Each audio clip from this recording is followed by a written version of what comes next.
Assalamu alaikum, friends. This is our 30th webinar for professionals. As you know, ASK Development is your learning partner. ASK is a HR consulting and training and human resource development organization working for the last two decades. Nowadays, we have started a series, complementary series for our entry level and mid-level professionals on different management topics and HR topics. तो आज का हमारा मौजू है crisis management as a learning system. Crisis management हम सब जानते हैं कि आजकल अनसर्टेनिटी वर्ल्ड ओवर देखने में मिलती है और पाकिस्तान की इकानमी वैसे ही एक शैबी कैफियत में रहती है, तो लगा कि इस मौजू पे भी बात किया जाए कि what sort of crisis could be in the market and organization where you work can face, and how an employee or as a professional you can take certain measures to prevent to be victim of such crisis with the organization or in the economy. तो आज हमारे साथ हैं जनाब आतिफ तोफैल साहब, जिनका he has more than 2 decades experience in HR profession. He is one of very well established and known eminent HR professionals in Pakistan. उनका oil and gas में, फाइनेंस, टेक्नोलॉजी, एनर्जी, एजुकेशन और नॉन गवर्नमेंट सेक्टर्स में उनका काम है। हमारे दूसरे respectable panelist हैं जनाब तनवीर मेहदी साहब। हमने फैसलाबाद से इन्हें तलाश किया है, तो he is very well known in HR forums and within Faisalabad nowadays, even in Pakistan. Mehdi साहब का 22 years experience है in automobile sector. Currently he is serving as a senior general manager at Toyota Faisalabad. Tanveer साहब holds an MS from University of Lahore and an MBA from International Islamic University, Islamabad. He also has completed short courses from LUMS and different organizations. Productivity tools, standards और problem solving approaches के ऊपर आपका खास काम रहा है। Today he will एनलाइट us through his experience and knowledge. और हमारे साथ खुर्रम राना खुर्रम अली खान साहब हैं। आप जानते हैं ये COO ASK development. He has more than 50 years experience in financial management, administration and HR as well in and outside Pakistan. Basically finance management professionals हैं, but he has extended his career and experience in many other fields of organizational development as well, and today we will also benefit from his experience. So as you know, our format is कि शुरू में हमारे panelist अपना एक point of view through their experience on the topic हमारे साथ share करते हैं, and then we go for the question and answer session. तो first of all I would request Tanveer Mehdi साहब कि please share with us how do you perceive this crisis management as a learning system. Tanveer साहब अपने account mute करें।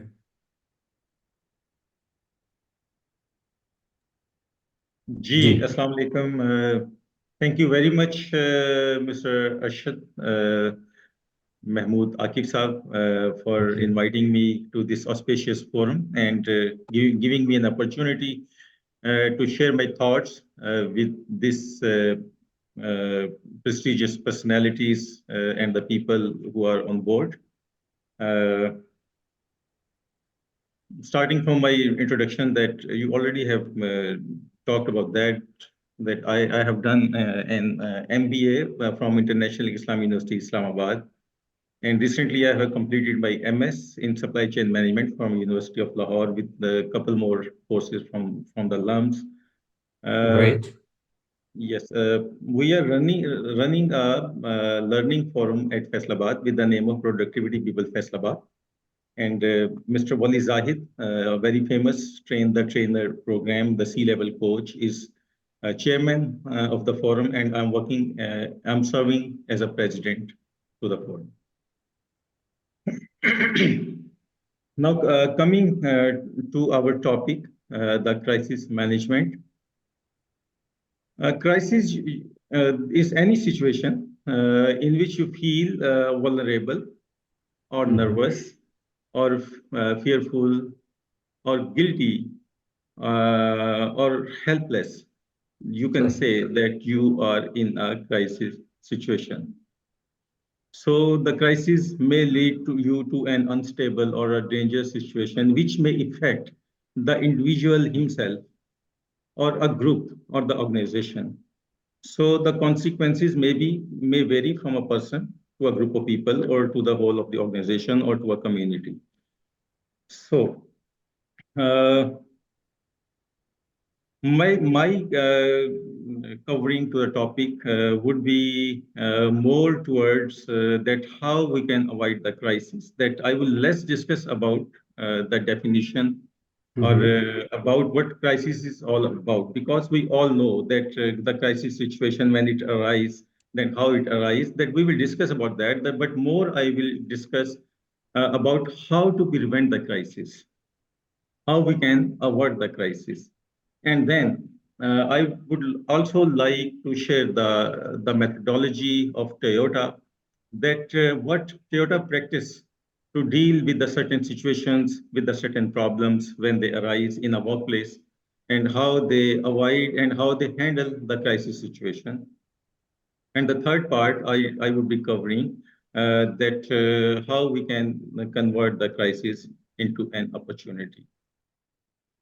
Starting from the crisis management, as we know, is a managerial skill, and every manager must be aware of it. Crises are sometimes predictable, and sometimes their outcome is not predictable. When they are predictable, you can say that they are the outcome of the wrongdoings in the past by the people or by the group of people. And sometimes we cannot predict, like the earthquake, we cannot predict, the accidents, we cannot predict. So sometimes they are not predictable. So it is an organized effort to identify, assess, and reduce the risk of unexpected events that can be that can disturb the employees, organization, as well as the stakeholders. So this is the proactive approach, and the reactive approach. If the crisis happen, then the Crisis Management Act as strategies which are designed to help an organization to deal with the sudden and significant negative events. So there are a variety of crises we have to deal with. They are natural crises, they are confrontational crises, crisis of malice, human-made crisis, financial crisis, technological crisis, and organizational crisis. And now I would like to cover that how we can avoid the crisis. At organizational level, we must be prepared that before the crises occur, before a crisis situation occur, we must be ready to deal with that. We must be proactive that how we can avoid the situation. The most appropriate thing is to avoid the situation rather than to tackling or rather than to handling the situation. So first of all, we must be aware of the context of the project, that the area at which we are going to implement our study, that where the crisis management or where the risk management is need to be applied. Establish the context, be specific about the scope of the project, limit your canvas. For example, you are trying to apply the risk management or crisis management at a department level or at an organizational level or at a city level. So you must be very clear about the scope of your project. You should limit your canvas, define the area which you are going to address. It can be at national level, at organizational level, blah, blah. Once you have established the context of your project, then you must identify the risk, that which are the risks associated with that context which you have established. And you can identify those risks by the brainstorming sessions, with the help of your experience, with the help of your expertise. You can list down those risks. You can engage the people to chalk out all the lists, all the risks which can affect, which can become a disaster in the coming days. And you can achieve by consulting with the people, with the stakeholders uh, who who are authority on that. So the third part is the risk assessment. Once you have identified the risk, you need to assess the risk. That how the identified risk would be affect your project. You need to discuss the likelihood. You need to discuss the likelihood and the consequences both at the same time. That likelihood, that what would be the probability of that risk, and the consequences, how severely it can damage your organization. So you can chalk out the consequences and likelihood metrics, and you can develop a heat chart which can show you that which risks are more dangerous and which risks are less on the heat map. Mhm. Then, after assessing the risk, you can uh, categorize them that which can be avoided. For example, रास्ते में कोई रुकावट है, कोई पत्थर है जिससे आप समझते हैं कि जिससे कोई टकरा के गिर सकता है, तो आप उस रिस्क को अवॉइड कर सकते हैं. And there are few risk which can be mitigated, जिनको कम किया जा सकता है. फायर हैजर्ड है, by adopting and by taking certain measures you can reduce the risk, you can mitigate the risk of fire hazards. And there are few risks, excuse me, which you can transfer, like the insurance. If there is a risk of theft or certain losses, you can transfer the risk to the third party. You can get your assets insured. And then there are a few risks you have to accept. For example, if you are dealing in the money market and you are investing in the money market, then the risks are certain, risks are associated. So you can deal with that kind of risk by devising a portfolio of blue chip shares, and you can manage the risk which you accept. The most important thing in the risk management or the crisis management is the communication. You need to communicate the risk to all the stakeholders. Share it with your team about the risk identified. Share it with your team, the risks, their likelihood, and their consequences, and the responses you have developed in case of a particular event. So everyone must be prepared if a particular situation occurs. So the communication is a very important phase. Then monitor and review. Continuously monitor. One big misconception is that once you have implemented, you have studied the risk assessment, and you have chalk out action plan, then it's over. But it's a continuous process.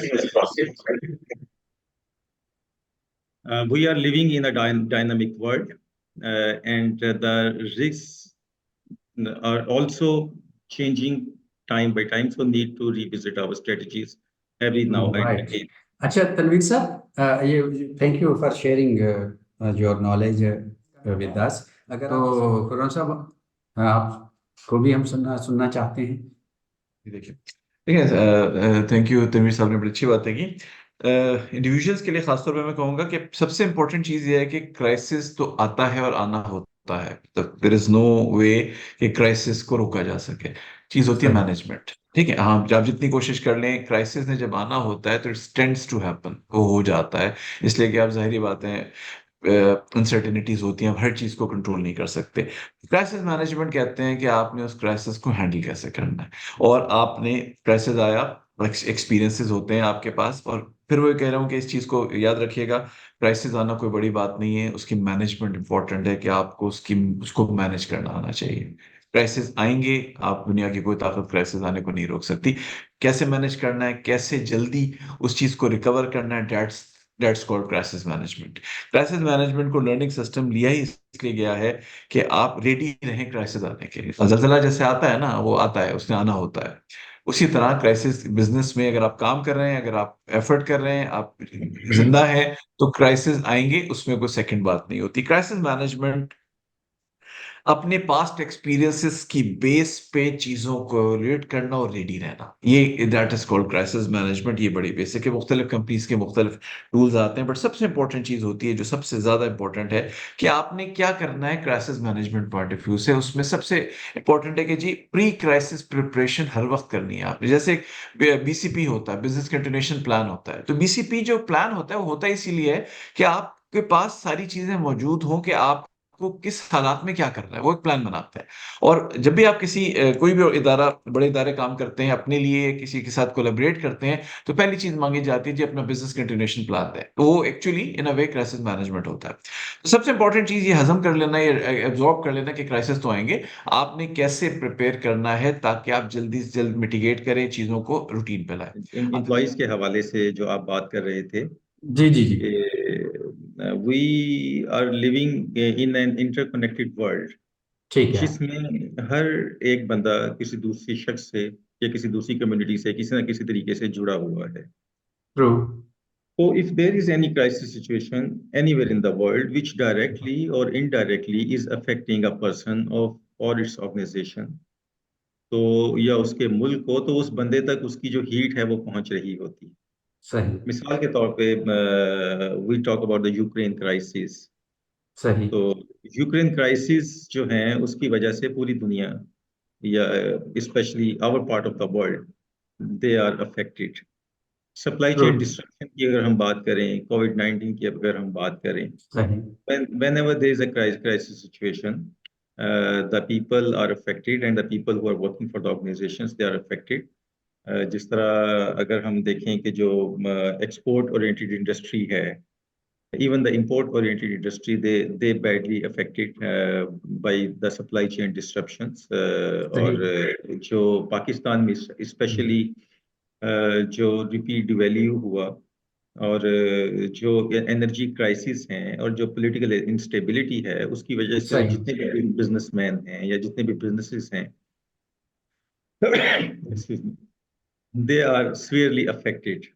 और उसकी वजह से अगर हम organisational level पे देखें तो people are under extreme pressure. सही। They are under the pressure to perform out of their box, out of their limits. They are in pressure to do something to come out of the situation. So you can say that it is affecting in a way that the trust level is not that, because when you are performing, the trust level is very high, and सही। when the performance is a little low, for whatever the reason is, the trust level mitigate a little. Then the confidence level on your product, on your strategy, that also shake when the results are not producing that is that good. When the planning is not working accordingly, then the confidence level also shake a little. But at the same time, I would like to say that uh, there is no progress without the friction. There is no movement without the friction. So the crisis have, like a coin, have two sides. One is positive and one is negative. It depends upon us that which side we like to retain. सही। Whenever we are in a situation, we can extract good as well from certain. There are very few happenings where you cannot say that there is a good in it. Like if अगर कोई आपका जो loved one है, उसकी demise, उसका इंतकाल हो जाता है, तो उसमें तो हम नहीं कह सकते। तो एक किसी लव्ड वन के इंतकाल को भी हम कह सकते हैं क्राइसिस सिचुएशन है, क्योंकि आप सही। एंग्जाइटी में चले जाते हैं, आप एक फियर की सिचुएशन में चले जाते हैं या व्हाटएवर। लेकिन most of the time the crisis you can take them positively and you can do wonders because it gives you an opportunity to change your pattern, to change your way of working, to improve your working style, to inculcate certain strategies which lead you to the new heights. So this is, I think that employees are there which are most affected. But again, employees are the people who are the main catalyst to bring out the organization from the crisis situation. सही ठीक thank you आपने वो किया अच्छा आतिफ साहब I think he is back जी जी अस्सलाम सर वालेकुम जी वालेकुम वालेकुम अस्सलाम सलाम। अरे चले क्लियर ना हो तो जी इवेंचुअली तो crisis you have manage very well the crisis हम तो पहले ही आपको मानते थे अपने मर्द गुरु बहरान मानते हाँ मैन ऑफ क्राइसिस मर्द बहरान हाँ वाले ठीक है प्लीज शेयर जी आप शेयर कीजिए थैंक यू वेरी मच जी in fact I was in my office तो कुछ कॉन्फ्लिक्ट आ रही थी उसमें that is why that crisis emerge तो क्राइसिस की ओके अगर हम पहले डेफिनेशन करें कि क्राइसिस ये है कि जो आपके दस्तयाब वसाइल हैं सही वो सफिशिएंट नहीं है दे आर नॉट अप्रोप्रिएट ना काफी हैं for the challenges that you are facing सही उससे जन्म लेता है क्राइसिस सही और जैसा कि आपने मुझे कहा कि मैं फोकस करूं एट द इंडिविजुअल लेवल इनफरादी जी सतह पे तो वहां से हम बात लेकर चलते हैं कॉन्टेक्स्ट जो है वो हम अपना ऑर्गेनाइजेशन ही रखेंगे ठीक है और क्योंकि इंडिविजुअल को मुख्तलिफ खानों में किसी फर्द को मुख्तलिफ खानों में तकसीम नहीं किया जा सकता यूजुअली वी सेपरेट पीपल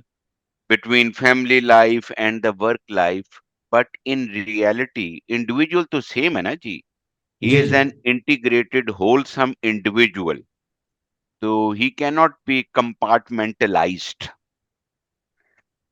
तो इस चीज की अंडरस्टैंडिंग के साथ हम एक होलिस्टिक सॉल्यूशन की तरफ जाते हैं कि पहले ये कि क्राइसिस पैदा हो जाए और फिर हम उस क्राइसिस से निकलने के लिए हाथ पांव मारें एक तो ये अप्रोच है जिसको सही हम रिएक्टिव अप्रोच कह सकते हैं रद्द अमल की नफ्सियात कह सकते हैं but there is a parallel approach which is known as proactive approach हम सबको राइट पता है ठीक है ना जी और लेकिन दो कुछ और इस्तिलाहें भी सामने आई हैं जो मैं चाहूंगा ये प्रोएक्टिव और reactive they are quite common and our audience is familiar with them वो दो जो नई इस्तिलाहें हैं जो मैं आज इंट्रोड्यूस करना चाहूंगा उसे कहते हैं अपस्ट्रीम एंड डाउनस्ट्रीम ओके ठीक है जी अच्छा पहले हम डाउनस्ट्रीम की बात करते हैं विच इज क्वाइट कॉमन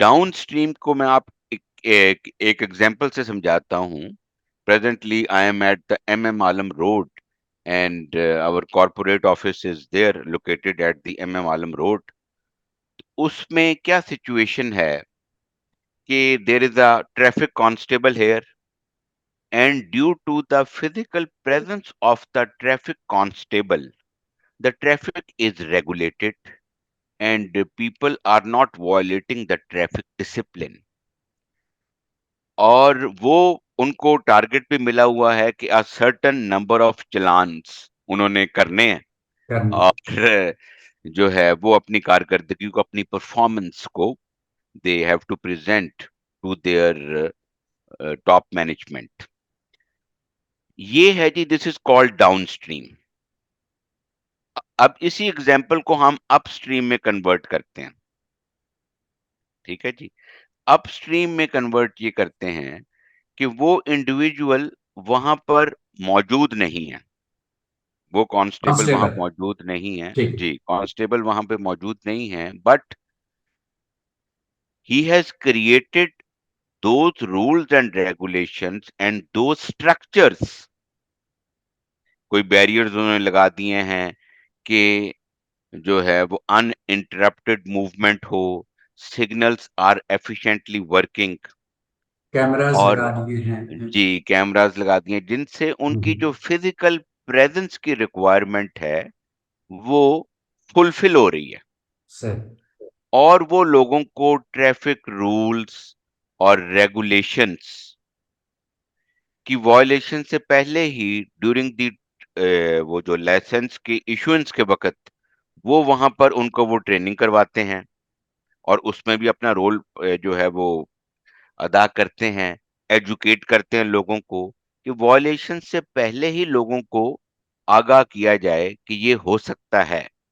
सही। इसे कहते हैं जी अपस्ट्रीम सॉल्यूशन कि हम बहरान के आने का इंतज़ार ना करें, ना। बल्कि बहरान को पैदा होने से बचाएँ। बहरान की जो सर, क्या इमर्जेंस है इसको हम उसको अवॉइड प्रिवेंटिव करें। मेजर्स भी कह सकते हैं? जी, इज इट बिल्कुल, प्रिवेंटिव इसको मेजर्स? एग्ज़ैक्टली इसको प्रिवेंटिव मेजर्स करें। जैसे आप रोज़ाना सुबह की सैर करते हैं, ठीक है जी? आप अपनी डाइट का ख़्याल रखते हैं, बैलेंस डाइट खाते हैं, आप कम खाते हैं, तो ये you are adopting an upstream upstream. Approach, ठीक। ठीक है जी? Instead of going for the downstream approach कि after the heart attack, after the जी। हार्ट स्ट्रोक, हमने सैर भी शुरू कर दी, खाने की भी जो है वो हम्म। परहेज़ शुरू कर दिया, दैट इज़ कॉल्ड डाउनस्ट्रीम।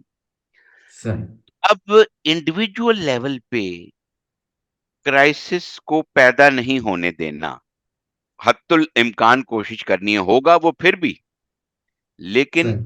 जो मैन मेड क्राइसिस हैं, जो इंडिविजुअल खुद अपनी इनकॉम्पिटेंस की वजह से, अपनी लापरवाही की वजह से, अपनी फॉरगेटफुलनेस की वजह से, या डॉक्टर स्कॉट पेक जो द रोड लेस ट्रेवल्ड हम्म। में जो वो ह्यूमन बीइंग्स का ग्रेटेस्ट सिन बताते हैं, वो ये कहते हैं जी कि लेजीनेस, सुस्ती हम्म। सही। Is the greatest sin of human beings, जिसको हमारे मार्शल गोल्डस्मिथ कहते हैं इनर्शिया। सही। Inertia is a well established term in physics, ठीक है जी? इनर्शिया ये है कि जो भी स्टेटस को हो आप उसको मेंटेन करें ओके। और उसमें आप मुतमिन हैं, उसमें आप कंफर्टेबल हैं और रावी चैन ही चैन लिखता है, ठीक है जी? सो दिस इज कॉल्ड, जिसे कहते हैं ना कॉम्प्लिसेंसी, जिसे हम ऑर्गेनाइजेशनल टर्मिनोलॉजी में कहते हैं। तो इसकी वजह से जो क्राइसिस पैदा हो रहे हैं, कॉम्प्लिसेंसी की वजह से, लेजीनेस की वजह से, स्टेटस को बरकरार रखने की ख्वाहिश की वजह से, हम्म। नाअहली की वजह से, इनकॉम्पिटेंस की वजह से, जो आप इनकॉम्पिटेंस को कॉम्पिटेंस में कन्वर्ट नहीं कर रहे, ये भी स्टेटस को है ना जी। You are comfortable with the incompetence, you are सही। Complacent with the incompetence. अब ये मैं उन क्राइसिस की बात कर रहा हूं, मैं कोई राइट। गॉड ऑर्डेन्ड, खुदा की तरफ से पैदा करदा, जैसे आपने बात की जी कि जलजला आ गया, ठीक है जी। जी, फ्लड आ गया, ठीक है, कोरोना गुजरा है अभी, वो आ हाँ। गया, वो तो कुछ और चीजें हैं।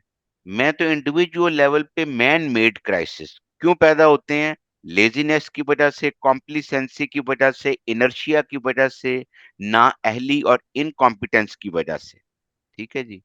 और फिर उसके बाद एक और चीज बड़ी है कि काम करते जाना, कोई भी टास्क है आपका, कोई भी हैबिट है आपकी, और वो आपके लिए डिस्ट्रक्टिव है, वो आपके लिए डैमेजिंग है, आपके जो पर्पस और गोल्स आपने अपनी जिंदगी के लिए सेट किए हैं, उसके लिए वो डैमेजिंग है, उसके लिए वो डेट्रीमेंटल है, नुकसानदेह है। सही।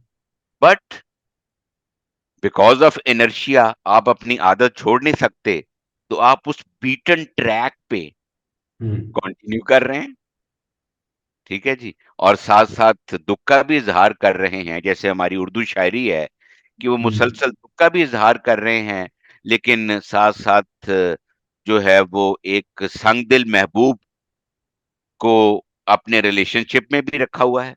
सही। तो ये जो सिचुएशन है, ये सारी की सारी मैन मेड है। ये सही। क्राइसिस गॉड गिवन नहीं है। हम्म। तो आप मुझसे पूछेंगे जी कि इसको फिर रिवर्स कैसे किया जा सकता है? इसको ट्रांसफॉर्म कैसे किया जा सकता है? लेज़ीनेस छोड़ के, कॉम्प्लिसेंसी छोड़ के, इनर्शिया को खैर-आबाद कह के, कॉम्पिटेंसी पैदा करके, जो भी आपका फ़ील्ड है, जो हमारी ऑडियंस सुन रहे हैं, जो भी उनका शोबा है ज़िंदगी है, एचआर है, इंजीनियरिंग है, ठीक है जी, मैकेनिकल इंजीनियरिंग है, पब्लिक सेक्टर में है, प्राइवेट सेक्टर में है, जहाँ कहीं भी हैं, वो कोई भी हो, वो अपने अपने फील्ड के अंदर महारत पैदा करें। वो जिसे कहते हैं कस्बे कमाल कुन, उसके सही। अंदर जिसे कहते हैं ना सुपरलेटिव डिग्री तक उसके अंदर महारत पैदा करें। और पूरी दुनिया के लेवल पे आपका स्कोप, हमें पता है कि अब हम लोकल तो रहे नहीं, लोकल रहते हुए भी ग्लोबल हो चुके हैं। आप देखें दुनिया में उसमें क्या हो रहा है आपके फील्ड में, तो उससे क्या होगा कि आपकी कॉम्प्लिसेंसी खत्म होगी। आपकी वो जिसे कहते हैं अ, अ, कनात पसंदी, अब यहाँ मैं कनात पसंदी को किसी और मफहूम में लेके जा रहा हूँ। कनात पसंदी ये नहीं है कि जी मैं किसी ग्रीड की बात कर रहा हूँ। कनात पसंदी को का मैं कॉम्प्लिसेंसी का उर्दू तर्जमा कर रहा हूँ। कनात पसंदी कॉम्प्लिसेंसी सही। को मैं सही। ट्रांसलेट कर रहा हूँ इन हम्म, टर्म्स ऑफ कनात पसंदी, not in the religious sense but in सही। A secular sense. ठीक है जी। तो उसके अंदर अगर हम करें तो हमें ये चीजें छोड़नी होंगी। हाज़िर मौजूद से, जिसको अल्लामा इकबाल कहते हैं कि हम्म, हाज़िर मौजूद से जब तक सही। हमें एक फोर्स ऑफ रिपल्शन नहीं पैदा होगी, इसको हम्म, आसान लफ्जों में अगर कह दूं मैं कि नफरत नहीं होगी। और ये हम्म, हाज़िर मौजूद एक्सटर्नल नहीं है, मैं इंटरनल की बात कर रहा हूं, क्योंकि मैं इंडिविजुअल की बात कर रहा हूं। अभी इनफरादी सतह की बात हो रही है। सही। उसमें जब हमें फोर्स ऑफ रिपल्शन नहीं पैदा होगी कि यार ये मेरी आदत जो है ये तो मुझे नुकसान पहुंचा रही है। फॉर एग्जाम्पल कोई वेपिंग कर रहा है, कोई ऐसी आदत आप अपना लें, देख लें, कोई सुस्ती का शिकार है, तो उसको आउटग्रो करना होगा। अच्छा, उसको आउटग्रो करने के एक डिफरेंट तरीके हैं। किताब आजकल बड़ी मशहूर चल रही है, एटॉमिक हैबिट्स, जी जी। उसकी तरफ मैं आपको रेफर करूंगा। एटॉमिक हैबिट्स, वो हमारे सारे ऑडियंस जो हैं वो उस एटॉमिक हैबिट्स को जो है वो पढ़ें। ठीक है जी। और उसके अंदर तरीका सिखाया गया है कि how we can change our habits. James Clear की वो बुक है, सब कुछ आपको पता भी होगा। अच्छा, अब इस क्राइसिस को, अच्छा हम्म, हमारे अब एक और मैं आपको डायमेंशन इंट्रोड्यूस करवाना चाहता हूँ। आई एम सॉरी कि मैं जरा ज्यादा जो है वो इन स्ट्रेच बात कर ली है मैंने, तो लेकिन मैं चाह रहा हूँ कि जो कुछ मैं कहना चाहता हूँ इन वन गो में कह दूं, फिर मैं I am will be available for the questions as well. कुछ तबीयत ओके। मेरी हो गई है only because of the gracious presence of mister Arshad Akif, तो जो है, और फारूक रंधावा भी आ गए हैं, हमारे हाँ। पुराने दोस्त। तो सही। अच्छा, मैं अर्ज ये कर रहा था कि हमारे यहाँ ऑर्गेनाइजेशंस में भी क्राइसिस पैदा किया जाता है ताकि कोई ना कोई मर्दे बहरान जन्म ले अच्छा। और अपने हीरो होने को साबित करे, अपने हीरोइज्म को साबित करे। सही। ये जो, अब मुझे किसी बहुत बड़े मुफक्किर, गलीलियो था शायद, उसने ये बात कही थी कि अफसोस है, अलास अफसोस है उस नेशन पे जिसको हर वक्त मर्दे बहरान की तलाश रहती है जो हम्म, उसको बहरान से निकाले। उसने कहा सही। सवाल ये पैदा होता है कि वो कौम बहरान क्रिएट क्यों करती है। वो हम्म, बहरान ऐसे सिस्टम्स, ऐसे प्रोसेसेस क्यों नहीं इवॉल्व कर सकती by keeping in view their local conditions, जिसकी वजह से बहरान जन्म ही ना ले, बहरान सही। पैदा ही ना हो, और फिर किसी मर्दे बहरान की चिराग लेकर ढूंढने की जुस्तजू भी ना पैदा हो। हम्म, तो ये जो हीरो वर्शिप का कल्चर है, ये बहरानों को, क्राइसिस जिसे आप कह रहे हैं, उसको क्रिएट करने का एक टूल है। क्योंकि सही। उसके बगैर जो मर्दे बहरान है वो अपने हीरोइज्म को, अपनी इनविंसिबिलिटी को, अपने नाकाबिले तस्खीर होने को साबित नहीं कर पाएगा। हम्म, जबकि आप देखें वेस्ट के अंदर भी ये तहकीक हुई कि persons are not important, principles are important, values are important, अकदार आर इम्पॉर्टेंट। लेकिन वो अकदार नहीं कि जो सिर्फ जो है वो कंपनी की दीवार पे लिख के लगाई जाती हैं। वो अकदार जो इंसान के दिल में उतर चुकी हैं, जिसके मुताबिक उसका कॉन्डक्ट जो है वो शेप हम्म, अप होता है। इसीलिए तो कार्ल युंग ने, माहिर नफ्सियात ने कहा था कि मैं ये नहीं देखता कोई क्या कह रहा है, मैं ये देखता हूं वो क्या कर रहा है, और सही। उससे मैं डिराइव करता हूं कि उसका वैल्यू सिस्टम क्या है। और एक बहुत बड़े ऑर्गेनाइजेशनल साइकोलॉजिस्ट हार्वर्ड के थे, मैं अपने ऑडियंस को चाहूंगा कि वो खूब मतलब उसको जरूर रिसर्च करें, उनकी बुक्स को पढ़ें। उनका नाम था क्रिस आर्जरिस। ठीक है जी। उसमें उन्होंने ये बात की कि जी, अगर हम सिस्टम्स नहीं क्रिएट करेंगे और रूल्स और प्रिंसिपल्स को नहीं अपनाएंगे और अपनाने के बाद उसको स्टिक नहीं करेंगे, वैल्यूज को इन एक्शन नहीं लेके आएंगे, जिसे अल्लामा इकबाल कहते हैं कि अमल से जिंदगी बनती है, जन्नत भी जहन्नम भी। सही। सिर्फ जंतर मंतर कर लेने से, सिर्फ वजीफा पढ़ लेने से, और अगर वो वजीफा अमल में, कॉन्डक्ट में रिफ्लेक्ट ना करे, आपकी वैल्यूज इन एक्शन का पार्ट एंड पार्सल ना बने, तो उसका कोई फायदा नहीं। तो वो एक डाइकोटमी आ जाती है हमारी प्रोफेस्ड वैल्यूज में और हमारी वैल्यूज इन एक्शन में। तो हमें इंडिविजुअल सतह पर ये जो तजाद है, अगर हम सुहेल बड़ाइच वाला ये तो खुला सही। तजाद है, उसको भी सही। हम रिमूव करने की तरफ जाएं, जी जी। इंडिविजुअल लेवल पे भी और अपने नेशनल लेवल पे भी, कि अपनी जो प्रोफेस्ड वैल्यूज हैं, वो वैल्यूज जिनका हम बड़ा प्रचार करते हैं, और वो वैल्यूज जो हमारे अमल से रिफ्लेक्ट होती हैं, उनमें जमीन आसमान का फर्क है, सही। उनमें बोदुल मशरिकैन है, दे आर पोल्स अपार्ट। उसको रिमूव करेंगे तो फिर अरशद भाई, to cut the long story short, तो फिर हमारे अंदर क्राइसिस पैदा ही नहीं होंगे, और ना सही। हम मर्द बहरान की तलाश चिराग लेकर हर हम 3-4 जी। साल बाद शुरू कर देते हैं तलाश मर्द बहरान की, क्योंकि हमें वो चाहिए होता है। हम पहले, जिसे कहते हैं ना, पहले मर्द बहरान पैदा होता है, फिर सही। उसके लिए बहरान क्रिएट किया जाता है यस। ताकि वो अपने हीरोइज्म को एस्टेब्लिश कर सके। सही। बहुत थैंक शुक्रिया, यू बहुत भाई, मनी फेस सॉरी फॉर गुफ्तगू आपने गोइंग सो की लॉन्ग। है। Really, I enjoyed and I hope our audience also like it very much. अच्छा, हमें खुर्रम साहब आपकी तरफ मुझे आखिरी सवाल लेके आना है। Coping mechanism for an employee during the crisis. आप ये देखें, उससे पहले आपसे मुझे तनवीर मेहदी साहब, आप प्लीज़ वो टोयोटा का जो क्राइसिस मैनेजमेंट हमसे शेयर कर सकते हैं। जी बिल्कुल, तो ये वीडियो जरा काइंडली अलाउ कीजिएगा। अच्छा, ये टेक्निकल आपको अलाउ कर रहे हैं। कर रहे हैं, बराबर।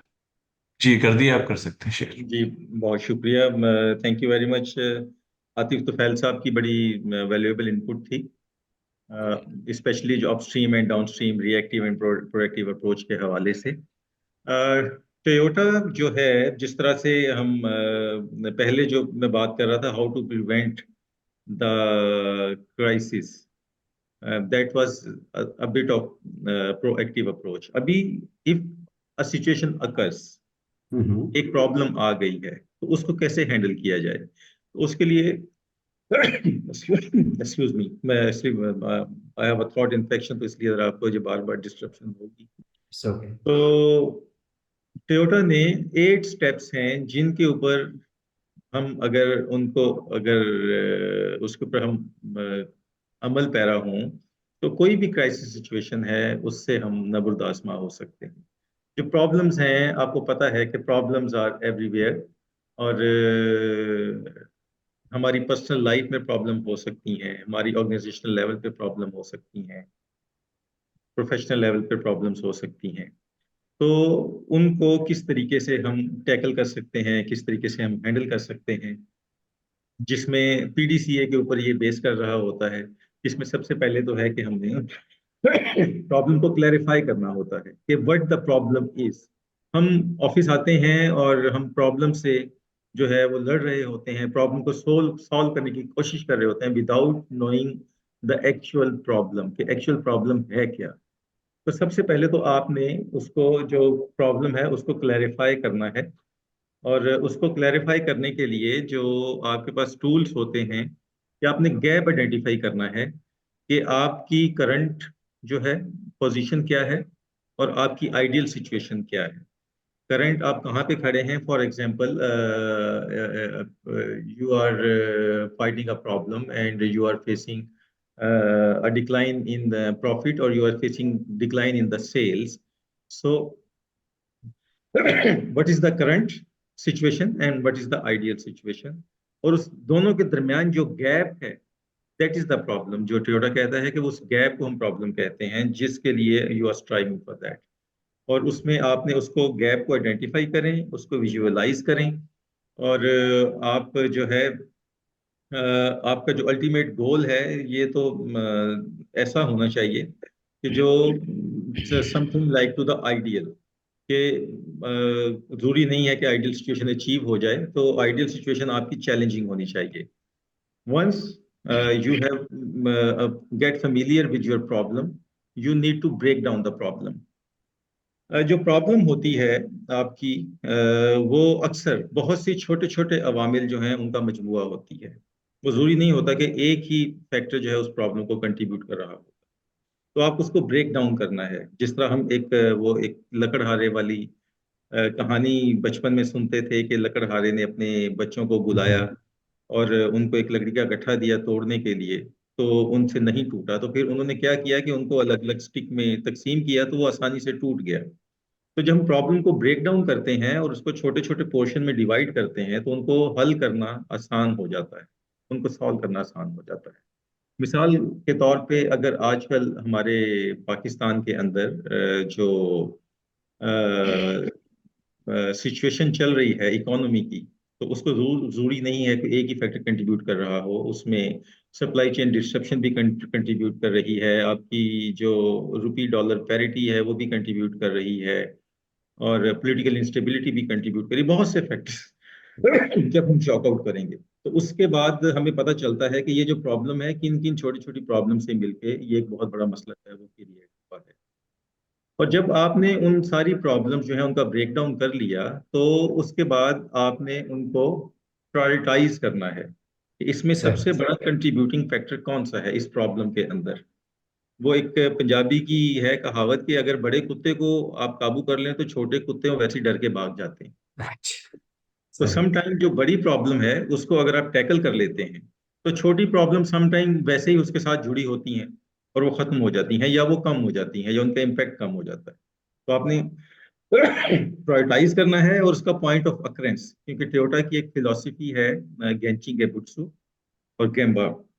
गेम्बा उस जगह को कहते हैं जहाँ पे वो प्रॉब्लम अकर हो रही होती है, और genchi genbutsu go at site and study with your own eyes, कि हम हम्म, टेबल पे बैठे हुए देख रहे होते हैं, चीज़ों को सुन रहे होते हैं, दूसरों के अल्फाज अपने कानों तक, लेकिन जब हम खुद जाके सिचुएशन को देखते हैं तो हो सकता है वो बहुत उसको हल करना इतना मुश्किल ना हो जिस तरह से हमें आ रहा होता है। तो ये इन इन चीज़ों से ये सारे मैयर्स लेके आपने गेंची गेबुत्सु तो आपने प्रायोरिटाइज सही। करना। ठीक। थैंक यू तनवीर साहब। जो मैं समझा कि पहले प्रॉब्लम को आइडेंटिफाई करें, फिर बड़ी प्रॉब्लम को स्लाइस डाउन कर लें, स्लाइस डाउन करके फिर उन स्टेप्स को आप प्रायोरिटाइज करें कि किसको आपने पहले करना है। फिर आपने एक बड़ी खूबसूरत बात की, वो लफ्ज़ तो मुझे याद नहीं रहा है, कि उस जगह को जाके देखें, उस प्रॉब्लम को अपना करें, टेबल पे बैठ के कंसीव ना करें या करें। और this is approach, this is very practical approach. तो टाइम अनफॉर्चुनेटली मेरे पास कम है, वरना हम मजीद आपसे वो करते। Please stay with us. तो खुर्रम साहब, आप क्या सजेस्ट करते हैं, क्या coping mechanism for an employee? फिर मुझे आतिफ साहब के पास जाना। देखिए, हम बात करें crisis management as a learning system, जिसका मतलब यह है कि हमने अपने आप को प्रिपेयर कर ही रहना है मैनेज के क्राइसिस ठीक को है। मैनेज करने के लिए। एक चीज तो क्राइसिस की प्रिवेंशन हो गई, विच इज जब आप मैनेजमेंट लर्निंग सिस्टम बनाएंगे उसको, तो ऑटोमेटिकली आपको पता चल जाएगा कि आपने चीजों को प्रिवेंट कैसे करना है। तो pre crisis preparation based on जो पहले एक्सपीरियंसेस हैं, that is very very important. सबसे इम्पोर्टेंट ये होता है कि आपने, जब आपके पास टाइम हो, जैसे फायर फाइटिंग की ड्रिल की जाती है, टेस्ट चेकिंग जरूर की जाती है। हर हर प्रॉपर जो स्टेब्लिश इदारा है वो फायर फाइटिंग की ड्रिल जरूर करता है एक पीरियोडिक उसके हिसाब से, ताकि आप रेडी रहें जब आप कोई क्राइसिस खुदा ना खास्ता आए। और इट्स नॉट अबाउट कि वो नेचुरल क्राइसिस हो या वो साख्ता हो या फाइनेंशियल क्राइसिस हो या ऑपरेशंस क्राइसिस हो, कोई भी क्राइसिस आए तो आपके हाथ पांव मत फूल जाए, आप पैनिक मत करें। तो उसके लिए बहुत जरूरी है कि प्री क्राइसिस आप प्रिपरेशन करें, आप एनालाइज करें कि आप क्राइसिस क्यों हुए थे और ड्यूरिंग क्राइसिस रिस्पॉन्स क्या होना चाहिए। तो सबसे पहली चीज कोप अप करने के लिए होता है कि आप ये मत सोचे कि वाई मी, ट्राई मी वाला कॉन्सेप्ट हमेशा चलना चाहिए कि आपके साथ क्यों हुआ, इसलिए हुआ कि होना है। कोई हम्म, क्राइसिस आते ही चीजें होती हैं, चाहे वो मिस्टेक्स की वजह से हो, चाहे बहुत से ऑर्गेनाइजेशन में होता है किसी एक आदमी की हम्म, मिस्टेक की वजह से बड़ी चीजें हो जाती हैं। हम आप पाकिस्तान में आजकल बड़ी मल्टीपल किस्म की मिसालें देख रहे हैं, बड़ी रंगीन किस्म की मिसालें देख रहे हैं।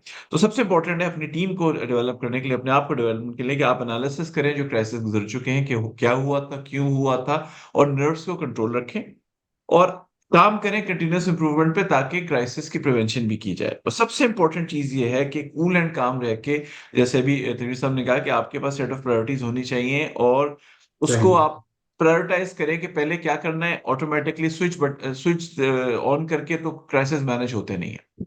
अपनी नर्व्स को कंट्रोल रखें और ये इस चीज को एब्जॉर्ब कर लें कि it's a crisis which is normal, हो जाता है, और उसके हिसाब से जो प्लान है फौरी तौर पे उसको एनालाइज करके स्टेप्स कर लें और स्टेप्स आपस में बांट लें कि किस तरह मिलके टीम वर्क है या इंडिविजुअल है जो भी है, कि आपने किस चीज को प्रायोरिटाइज करना है। सबसे पहले सबसे बड़े डैमेज को रोकना है, उसके बाद रिकवरी की तरफ आप।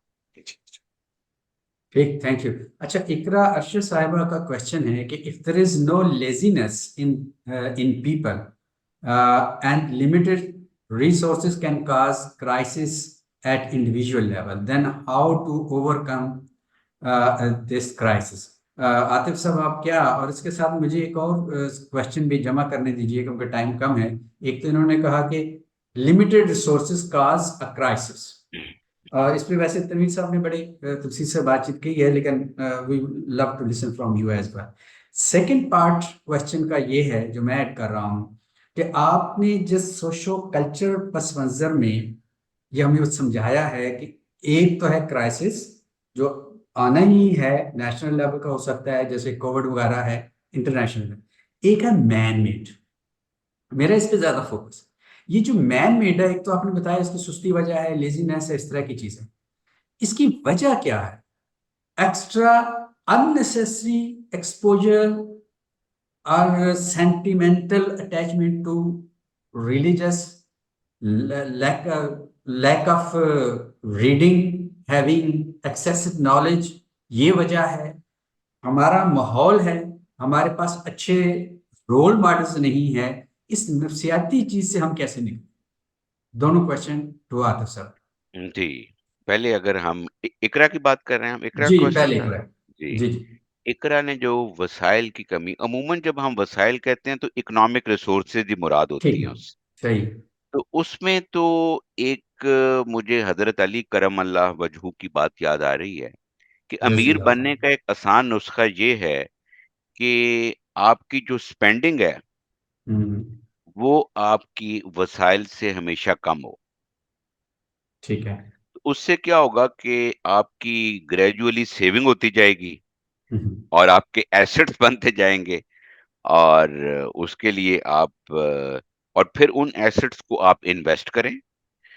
इन्वेस्टमेंट के लिए मुख्तलिफ म्यूचुअल फंड्स हैं, इस तरह से चीजें हैं। तो वो जो वसाइल की कमी का शिकार हैं वो उससे दूर हो सकते हैं। ठीक है ना जी? सही। नॉट इंस्टेंटेनियसली, कोई सेल्फ हेल्प का कोई मैजिक फॉर्मूला नहीं है, हम्म, लेकिन ग्रेजुअली सेल्फ डिसिप्लिन के साथ ये पॉसिबल है।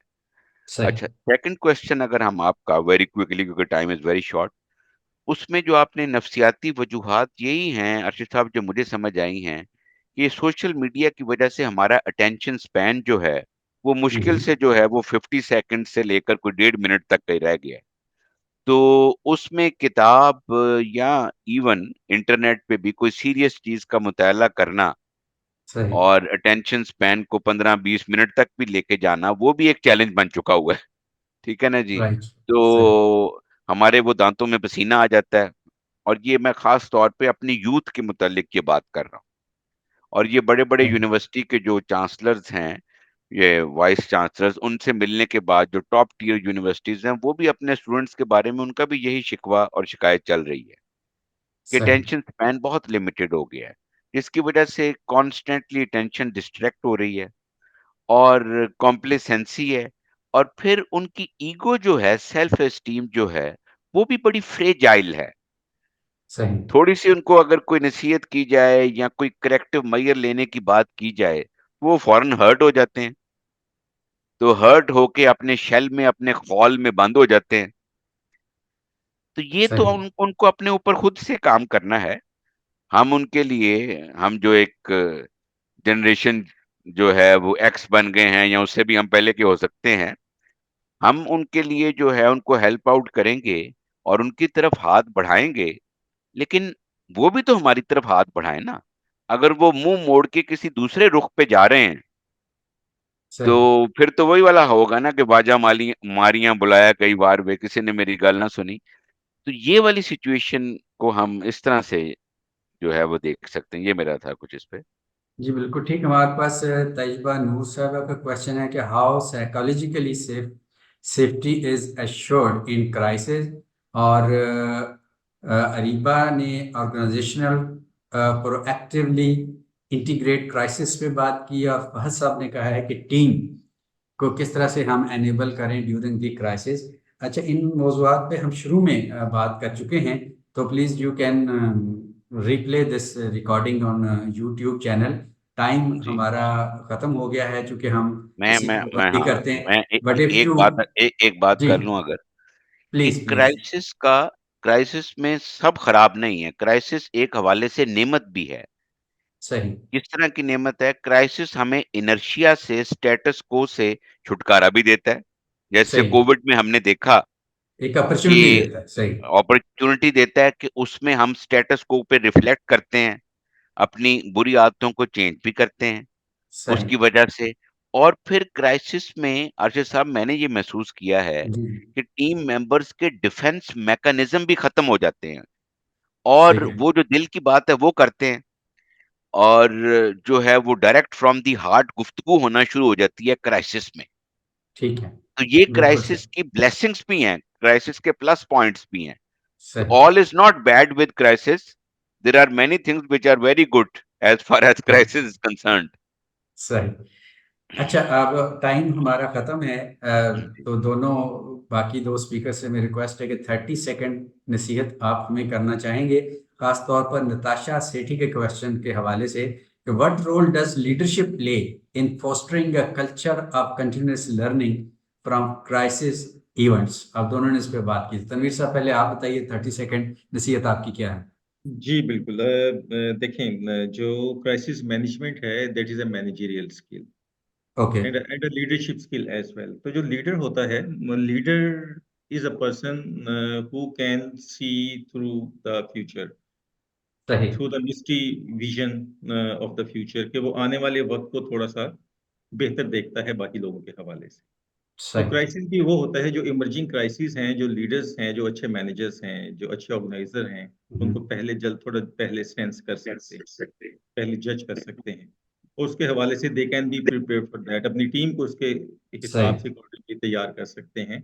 और जब आप मेंटली प्रिपेयर होते हैं, अब जो साइकोलॉजिकल के हवाले से वो क्वेश्चन था, जी तो जी। जो क्राइसिस है ये बहुत ज़्यादा आपकी स्टेट ऑफ माइंड के साथ भी लिंक कर रहा होता है। मिसाल के तौर पे, एक सिचुएशन में मैं फर्स्ट टाइम आया हूँ और ठीक कोई है। दूसरा बंदे ने वो उसको पहले भी सिचुएशन से गुजरा है। मैं जब उनसे डिस्कस करूँगा तो वो कह रहे हैं कि कहेंगे कि इसकी तो गाली कोई नहीं है। ये तो सही। ऐसे-ऐसे कर लो, हल हो जाएगी। हेलो जी। बिकॉज़ ही हैज़ सही। Already dealt with that situation. तो सही। It varies from person to person, लेकिन इसमें जब आप इस एक्सपर्ट ओपिनियन लेते हैं या आप पहले से प्री प्रिपेयर्ड होते हैं, अपनी टीम को प्रिपेयर कर लेते हैं, तो उसके जो डैमेजेस हैं वो कम हो जाते हैं। बिल्कुल, थैंक यू। जी खुर्रम साहब, Okay. लास्ट। जी बिल्कुल। क्राइसिस मैनेजमेंट, क्राइसिस प्रिवेंशन या क्राइसिस को कूप अप करना, अपने आप को स्टडी रखें और अपनी टीम को कॉन्फिडेंस दें।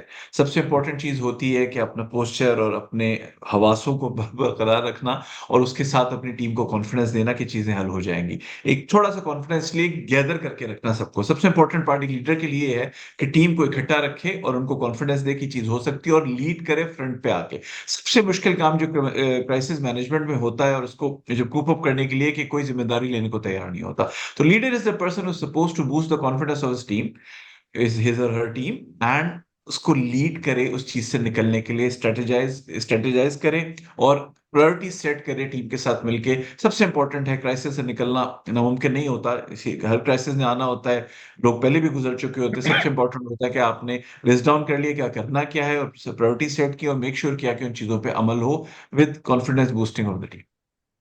बहुत शुक्रिया।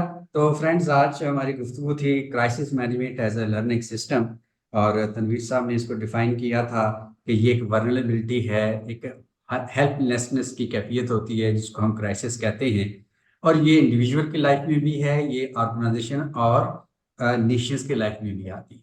द वेरी थिंग कि आप अपने हवास को न छोड़ें, अपने अंदर एक कॉन्फिडेंस रखें and take the crisis as a opportunity to learn yourself for the development। वैसे अगर आप देखें तो दुनिया में जितनी इन्वेंशंस हुई हैं और किसी न किसी प्रॉब्लम को सॉल्व करने के लिए, किसी क्राइसिस को मैनेज करने के लिए हुई, तो क्राइसिस अगर इंसानी जिंदगी में ना हो तो शायद डेवलपमेंट भी ना हो सके। तो let's take our self from the, क्या वो कहते हैं कि जो हमारा एक आरामदेह हमने अपने गिर्द खौल बनाया उससे निकलें and face the crisis and this is the life. बहुत शुक्रिया तनवीर मेहदी साहब, खुर्रम साहब, जनाब आतिफ तोफैल साहब, आपने कीमती वक्त निकाला और हमारे तमाम सुनने वाले जिन्होंने हमारे साथ दिया है। वी शैल इंशाल्लाह कंटिन्यू। थैंक यू एंड अल्लाह हाफ़िज़।